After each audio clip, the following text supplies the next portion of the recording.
Hello and welcome back to Melted Smiley Plays. Please disregard the noise in the back.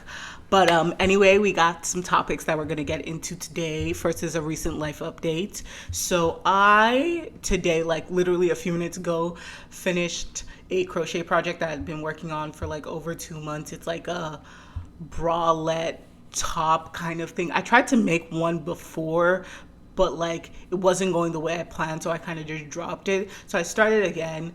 I just finished it. It looks definitely like it was something made by a beginner, but I'm proud of myself for being able to finish it.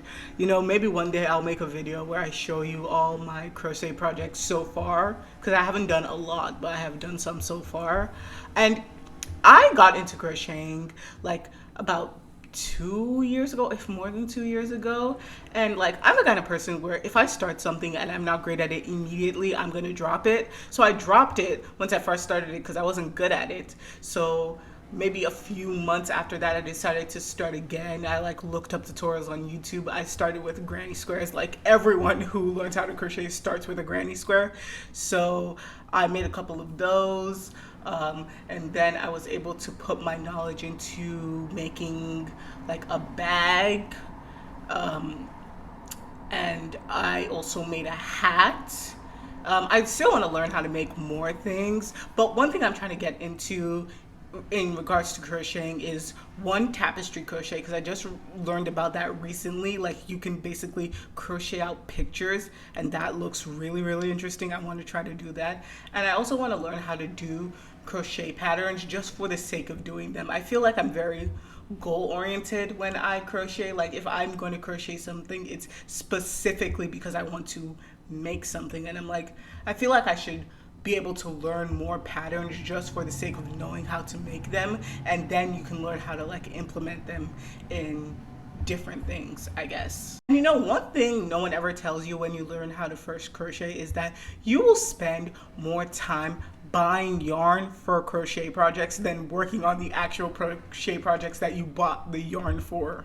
As for recent media I've been getting into, I just finished slash am finishing My Hero Academia. Yesterday I finished season 6, and now I'm starting season 7, which there are only 9 episodes out so far, and I think it's usually 25 episodes per season.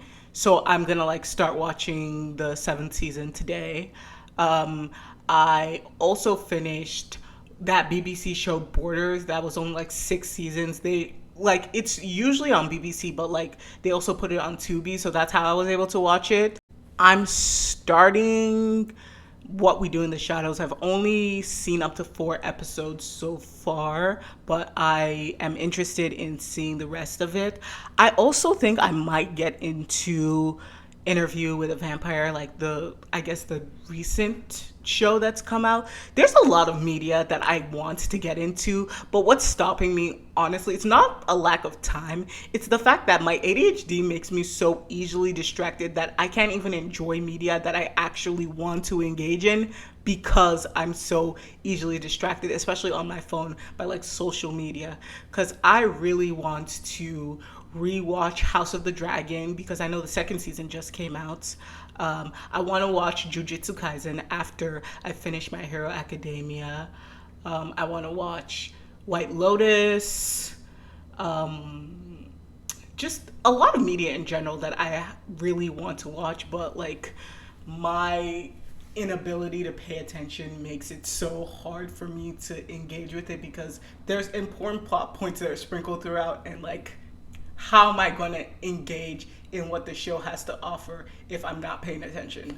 That's the thing about having ADHD or just being neurodivergent. There's a lot of things that I just am unable to do or I'm unable to get because of how my ADHD makes my brain process. Like, I saw a video on TikTok a couple months ago, and I tried to save it and download it so I can bring it here, but I think the person who made it deleted it or something, so I was only able to get the video via someone duetting it. View context the same way that neurotypicals view excuses. Stuff like this is why I feel like neurotypical people are the ones with a communication deficit, because they don't use language properly. They use language in such a roundabout, flat-out, backwards way. Like, if I ask somebody, why were you late? It's because I want to know why they were late. I want to know, was there traffic? Did something happen at home? Are you okay? Like, is there anything I can do to help in the future? I want to know the situation so that I can try and help make it not happen in the future. But in my experience, whenever a neurotypical person has asked me why I was late or why I did something, they don't want an explanation at all. They don't want to know the details. They just want an apology. They're not asking for you to tell them what happened, even though that is literally what they're asking. They're just saying you need to apologize for being late. And it's infuriating, because they're asking one thing, but they mean something completely different. And then they pin it on us as being unable to communicate because they don't know how to use language properly.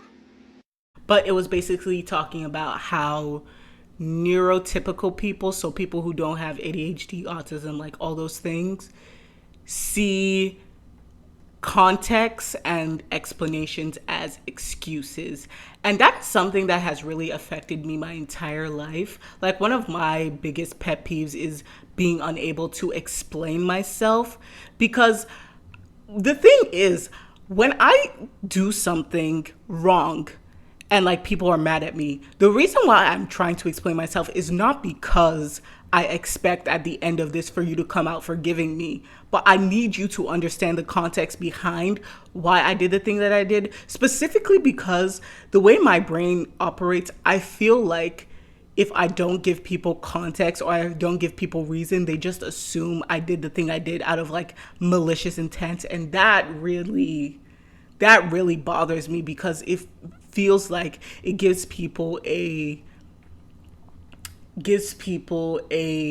view of me that I don't think is accurate. I'm not a person who does bad things on purpose because I'm trying to like mess with people. I'm a person who makes a lot of mistakes, has made a lot of mistakes, will probably make a lot more mistakes throughout my life. But I need the people around me to know that it's not always, or it's not usually done because I'm just trying to sabotage everything. I'm just an unfortunate person, a very unfortunate, very clumsy, very maybe self-destructive, but not usually self-imposed kind of person.